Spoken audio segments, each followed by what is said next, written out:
எல்லோருக்கும் வணக்கம். ஏற்கனவே பார்ட் 1ல ஆண்டளக்கும் பெருமாள் திரு ஆதனூர் தலத்தை பத்தி நம்ம பார்த்திருக்கோம். இந்த கோவில் 108 திவ்ய தேசங்கள்ல 11வது திவ்ய தேசமாக இருக்கக்கூடியது. கும்பகோணத்துல இருந்து 8 கிலோமீட்டர் தூரத்துல இருக்கு.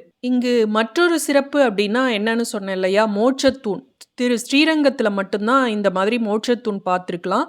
பரமபதத்துல மகாவிஷ்ணுவுக்கு முன்புறம் 2 தூண் இருக்கும் அப்படிம்பாங்க. ஜீவன்கள் மேலே போகிறப்ப அந்த தூண்களை தழுவுச்சு அப்படின்னா அவர்களுடைய பாவங்களில் இருந்து விடுபட்டு மோட்சம் கிடைக்கும் அப்படிம்பாங்க.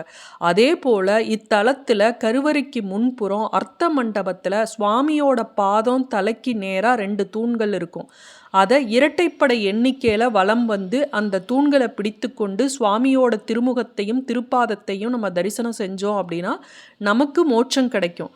திருமணம் ஆகாதவர்கள் இந்த தூண்களை தழுவி வணங்கினால் திருமண பாக்கியம் கிடைக்கும். இந்த ஊருக்கு திரு ஆதனூர் அப்படின்னு ஏன் பெயர் வந்தது அப்படின்னா, காமதேனு இந்த தலத்துல தன் கன்று நந்தினி இருக்கு இல்லையா, நந்தினி பசுவோட வழிபட்ட இடம். அப்படின்னா காமதேனுவை குறிக்கக்கூடியது. ஆதன் ஊர், காமதேனு தன் கன்றுடன் வழிபட்ட இடம் அப்படிங்கிறதுனால ஆதனூர் அப்படிங்கிற பெயர் வந்தது.